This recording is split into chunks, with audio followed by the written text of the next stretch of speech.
Olá, meus queridos! Tudo bem com vocês? Eu espero que sim.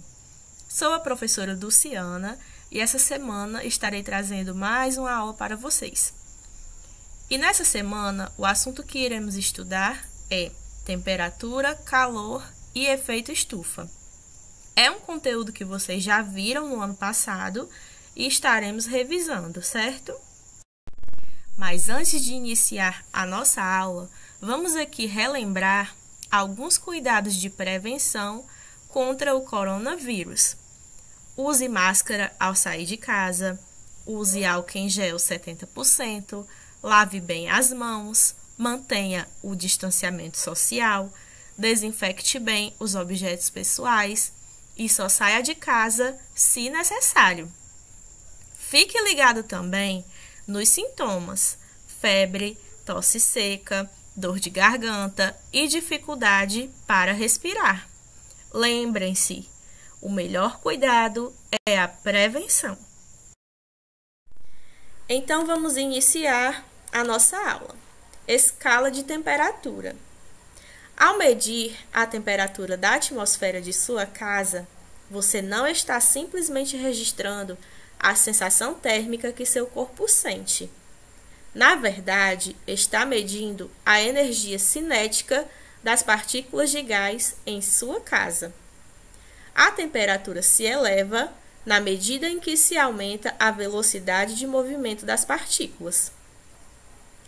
É necessário um meio para fazer a medida da temperatura de um objeto e expressá-la usando uma escala numérica. E assim foi criado o conceito de escala de temperatura. O termômetro é um dispositivo que permite verificar a temperatura ambiente. Ele pode apresentar diferentes escalas. A leitura da temperatura de seu termômetro é relacionada com a proporção da energia cinética das partículas. Existem várias escalas, sendo a Kelvin e a Celsius as mais utilizadas pelos cientistas. Aqui a gente tem nessa imagem a comparação das escalas. Temos aqui 3 escalas: a Kelvin, que é representado pela letra K, a Celsius, que é representado pela letra C, e a Fahrenheit, que é representado pela letra F, certo? Vamos aqui observar o ponto de congelamento e o ponto de ebulição em cada escala dessa, certo?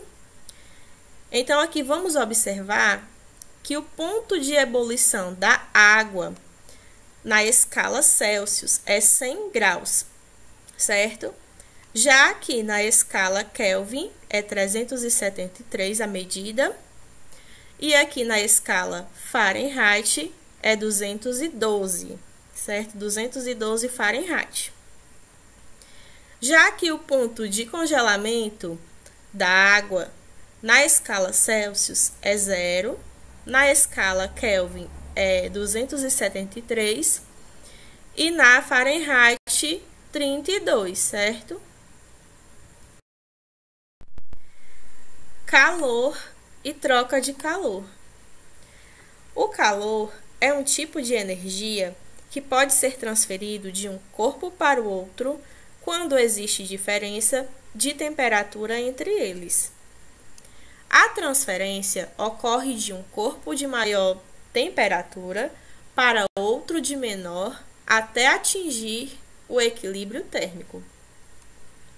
Então, vamos observar aqui essa imagem. Temos um corpo A com temperatura maior e um corpo B com temperatura menor. Em um determinado momento, o corpo A vai transferir calor para o corpo B, buscando atingir um equilíbrio térmico, certo? Aqui ao lado temos outro exemplo. Temos aqui 2 barras de 1 kg de ferro, uma com temperatura menor, 10 graus Celsius, e outra com temperatura maior, 30 graus Celsius. Vamos aqui para esse lado. No início, podemos observar que as duas barras não estão em equilíbrio, por conta da diferença de temperatura. Em um determinado momento, vai começar a ocorrer a transferência de calor, certo? A barra de temperatura maior vai começar a transferir calor para a barra de ferro com menor temperatura. E após algum tempo, as duas barras vão estar em equilíbrio, cada uma com 20 graus Celsius. Essa transferência pode ocorrer de 3 maneiras diferentes: condução, conversão e irradiação. A condução é o processo de propagação do calor que se dá por transferência de energia entre partículas. Desse modo, ela necessita de um meio para ocorrer. Esse processo pode ser percebido quando se aquece uma das extremidades de uma barra metálica. Para que ocorra a conversão, também é necessária a existência de um meio de propagação, geralmente fluido, líquido ou gasoso. Esse processo de propagação de calor acontece devido ao surgimento de correntes de conversão nos fluidos. As correntes de conversão surgem pela diferença de densidade das partículas no fluido. Geralmente, partículas mais aquecidas são menos densas e tendem a subir, enquanto partículas mais frias são mais densas e tendem a fazer o movimento contrário. Isso acontece, por exemplo, ao se aquecer água no fogão. As moléculas mais no fundo, próximas ao fogo, aquecem mais rapidamente, tornando-se menos densas que as moléculas mais próximas à superfície. A irradiação não necessita de meio material para se propagar. Esse tipo de propagação ocorre através dos raios infravermelhos, que chamamos de ondas eletromagnéticas. É dessa forma que o Sol aquece a Terra todos os dias. Como também é o meio que a garrafa térmica mantém o café quentinho por muito tempo.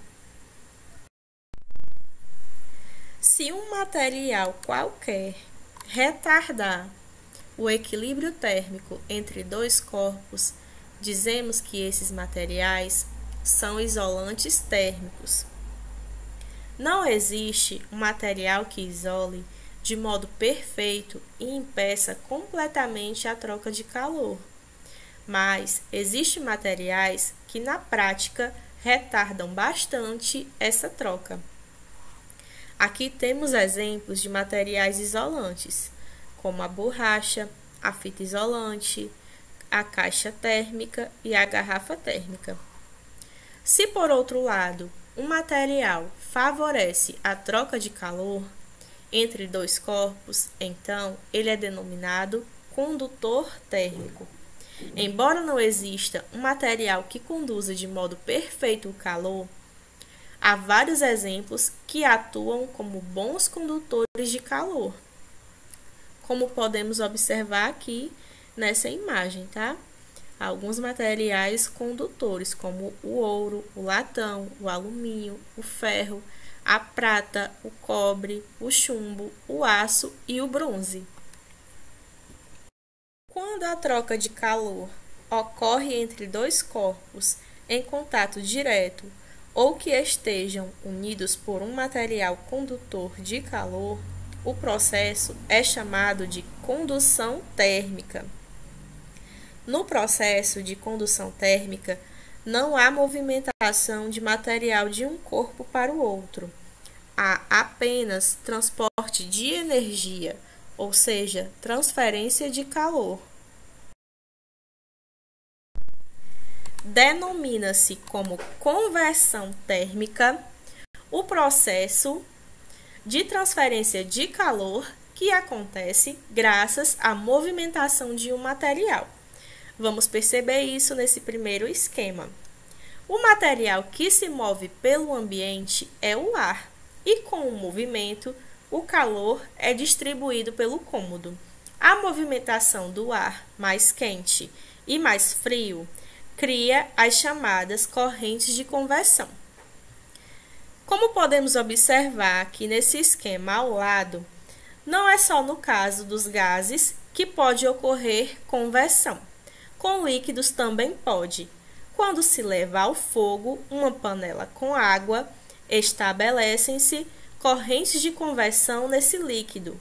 Embora não possamos observar essas correntes diretamente, podemos evidenciar sua ocorrência se jogarmos um pouco de serragem bem fina na água. Veremos a serragem se movimentar seguindo o caminho das correntes de conversão. Temos aqui alguns exemplos de conversão térmica observados no nosso cotidiano. Então, temos no ar-condicionado, no aquecedor elétrico, na geladeira, na água sendo aquecida e no interior da terra, lá na parte do manto, onde é bem quente.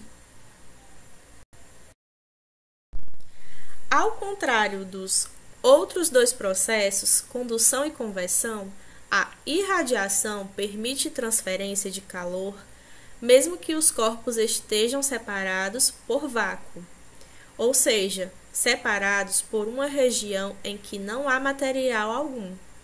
O calor transmitido por irradiação térmica é denominado ondas de calor ou calor radiante. As ondas de calor provenientes do Sol atravessam uma grande distância, no vácuo, até chegar à Terra e transferir para ela o calor vindo do Sol. E temos alguns exemplos de irradiação térmica observados no cotidiano. Então, temos aqui em uma estufa, de plantas, na lâmpada incandescente, na fogueira e no micro-ondas. O aquecimento global é resultado do lançamento excessivo de gases de efeito estufa, sobretudo o dióxido de carbono, CO2, na atmosfera. Esses gases formam uma espécie de cobertor cada dia mais espesso, que torna o planeta cada vez mais quente e não permite a saída de radiação solar. O efeito estufa é um fenômeno natural para manter o planeta aquecido. Desta forma, é possível a vida na Terra. O problema é que, com a ação do homem, vem sendo lançado excessivamente gases de efeito estufa na atmosfera. O planeta se torna quente cada vez mais, podendo levar à extinção da vida na Terra. Entenda o efeito estufa. O efeito estufa é um fenômeno natural que serve para manter a Terra aquecida. Existe retenção de parte da radiação solar na atmosfera terrestre, que se aquece como no interior de uma estufa de plantas. Os responsáveis por esse aquecimento são gases como o carbônico, que tem a propriedade de refletir de volta à superfície a radiação que, do contrário, se dissiparia no espaço. Com a queima de combustíveis fósseis, a humanidade agrava o efeito estufa, pois essa forma de geração de energia aumenta a concentração de gases estufa na atmosfera. Então, são esses gases estufa que prendem a radiação solar na atmosfera, certo? Superaquecendo assim o planeta, tá? A previsão é de que a temperatura média da atmosfera terrestre suba entre 1,4 graus e 5,8 graus Celsius em 100 anos, provocando catástrofes como a elevação do nível dos mares em até 88 centímetros. Então, vamos lá recapitular tudo o que estudamos. O equilíbrio térmico entre dois corpos existe quando os dois têm a mesma temperatura, não existe quando têm temperaturas diferentes. No caso de não existir, vai haver a transferência de calor. do corpo mais quente para o corpo mais frio, ficando assim em equilíbrio. Essa transferência de calor pode ocorrer por condução, que possibilita classificar os materiais como isolante térmico e condutor térmico. Pode ocorrer também por conversão e irradiação, que é envolvida no efeito estufa. O efeito estufa propicia a vida na Terra, é muito importante para a manutenção da vida. O efeito estufa vem sendo influenciado pelas atividades humanas, que está intensificando o seu efeito e assim favorece o aquecimento global. A nossa aula chegou ao fim. Eu espero que vocês tenham gostado. Beijos e até a próxima aula.